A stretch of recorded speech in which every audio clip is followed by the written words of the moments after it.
Buongiorno a tutti amici di mattoscacco.com e ben ritrovati in questo nuovo video. Oggi andiamo a vedere una apertura universale ottima per i principianti. Non è molto conosciuta, ma la si vede giocare e talvolta il bianco ha ottimi risultati. Si tratta dell'attacco Stonewall. Spesso la Stonewall è un tipo di difesa che adotta il nero a seguito di D4, F5 che sembra un olandese, e dopo mosse come queste E6 con l'idea di spingere D5, C6, posizionare tutti i propri pedoni su case bianche e poi completare il proprio sviluppo. Questo è quello che fa solitamente il nero.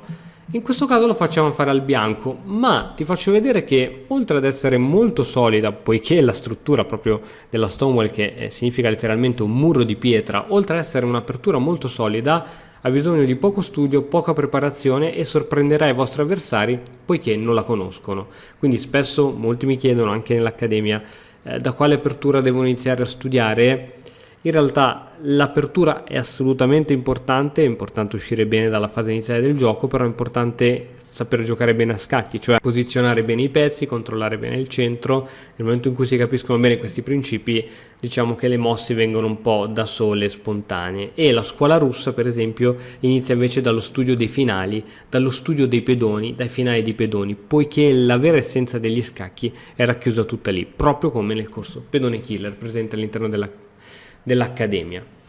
Andiamo a vedere invece qual è questa apertura. D4, D5 E3, che potrebbe sembrare un normalissimo gambetto di donna. Supponiamo che adesso il nero giochi, non so, C6 perché vuole giocare una slava con fianchetto, oppure E6 in futuro. Alfiere D3, fin qui noi non mostriamo ancora le nostre intenzioni. Alfiere D3 serve ad evitare entrate fastidiose dell'alfiere F5 e controllare subito questa casa centrale. A questo punto cavallo D7 con l'idea di sviluppare il proprio cavallo, ma soprattutto l'idea principale in realtà è quella di andare a sostenere la spinta I5 in modo tale da rovinare subito la nostra struttura, oppure addirittura di spingere controllando un sacco di spazio. A questo punto normalmente, diciamo, che cosa si gioca per evitare questo tipo di spinta che va a controllare il centro? Si giocherebbe una normale cavallo F3. Il nostro pedone controlla il centro, il cavallo controlla il centro, dunque questa spinta ora del nero è inibita. Ma la cosa interessante della Stonewall è F4. Questa, diciamo, è la struttura base di questa apertura. Ovviamente poi il cavallo si muoverà in F3 solo dopo che sarà già stato spinto il pedone in F4. A questo punto il nero sviluppa, continua il suo sviluppo e adesso tranquillamente, tanto cavallo F3 non è necessaria al 100% proprio perché questa casa è già super controllata da due pedoni, quindi si può giocare cavallo in D2. Ovviamente il cavallo in questo tipo di struttura va in D2 e non in C3, poiché lo scopo è quello di giocare anche C3. E6, finalmente la diagonale dell'alfiere camposcuro del nero si è liberata e adesso si muove in tranquillità l'altro cavallo. È sempre il turno del nero che gioca alfiere D6 e adesso arrocco. Bene, siamo in questa posizione, adesso presto giocheremo E5 e poi andremo a controllare questa casa. Per esempio, cavallo in E5, C5, attenzione che su C5 bisogna giocare obbligatoriamente C3, poiché se si fa un altro tipo di mossa, non so, donna F3, a seguito di questa spinta il nostro alfiere è costretto a indietreggiare e si è tolto da questa importantissima diagonale che deve assolutamente sempre controllare. Dunque su C5 giochiamo C3, aspetta che abbiamo sbagliato, su C5 giochiamo C3, così se spinge ovviamente noi possiamo indietreggiare. Andiamo avanti, quindi se gioca questa noi abbiamo questa diagonale e la partita assolutamente a favore del bianco. B6 per sviluppare anche l'altro alfiere. Ora si può giocare subito G4 molto aggressiva o più semplicemente donna F3, la donna si mette su una buona casa. Alfiere B7, l'alfiere controlla da lontano questa casa centrale dove ora è possibile arrivare con un cavallo. oddio, bisogna vedere se sarà possibile al 100%, poiché vediamo cosa succede, per esempio seguito di, non so, G4, con l'idea di prendere più spazio. L'entrata di cavallo per il momento non porta un granché, anzi si perdono i pedoni centrali e qui il bianco sta da Dio. Quindi questa casa E4 è ben controllata da 3 pezzi del bianco. Su G4 non so, per esempio il nero gioca A5 cercando un controgioco sull'ala opposta, e adesso G5. Guarda, questi pedoni sono fortissimi, si sta già creando un bellissimo attacco sull'ala di re con queste spinte molto molto interessanti. E ora ripeto, questo cavallo dove può andare? Qui verrebbe catturato dalla regina, qui idem, e qui abbiamo già visto che non porterebbe a nulla, poiché ci ritroveremo in questa situazione. E ora minacciamo anche l'alfiere. Dunque l'unica possibile è questa ritirata del cavallo.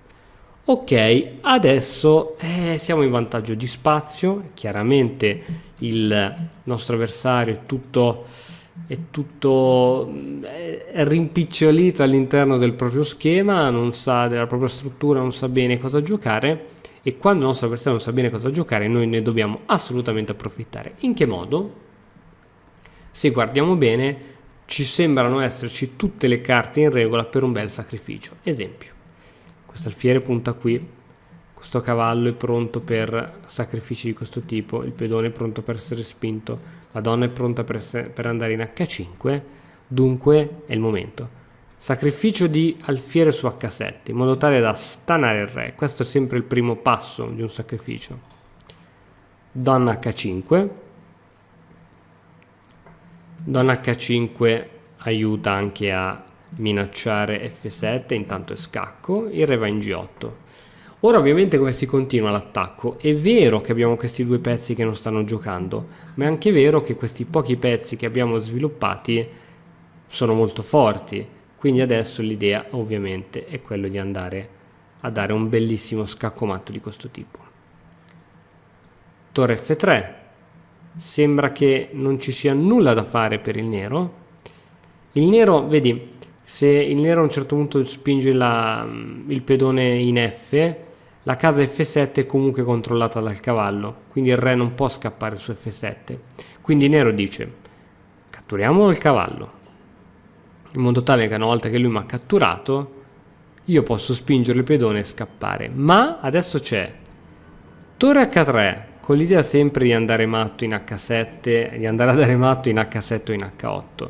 Se per esempio F5, creandosi la famosa via di fuga, no? Cioè io ti faccio scacco e tu mi scappi da queste parti, se giochi F5 la mossa corretta non è quella di andare a dare scacco, ma è G6. G6 controlla saldamente la casa F7 e non c'è nulla da fare qui a scacco matto.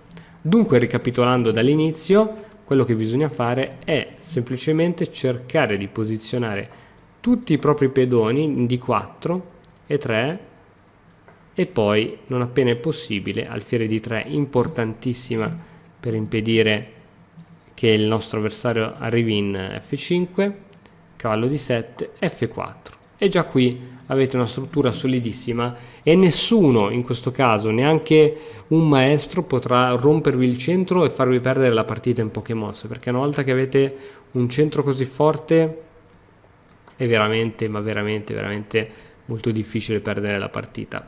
Sicuramente non è l'apertura più forte, altrimenti la vedremo giocare anche ad alti livelli, ma senza dubbio è la più veloce da imparare, richiede pochissima teoria e i concetti di questa apertura sono molto semplici: il controllo pieno della casa E5 e un'espansione sull'ala di re. Cioè, una volta che praticamente il cavallo sarà andato, aspetta che facciamo un po' di avanti, una volta che il cavallo sarà andato in E5 occupando questa casa importantissima, la donna è pronta a controllare le avanzate di pedone e dunque si scatena questa avanzata e questo attacco incontrollato verso il nostro avversario. È, ripeto, un'apertura molto semplice da imparare, è un'apertura tranquilla, ma che comunque ha delle piccole furbizie che possono creare assolutamente problemi.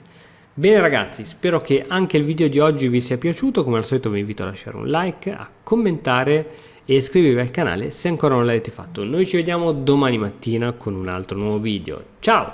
E ora per continuare che cosa posso fare? Beh, innanzitutto ti consiglio di iscriverti al nostro canale in modo tale da non perderti le nuove video lezioni. E poi puoi vedere il video che è stato più cliccato in questa settimana. Ci vediamo, ciao!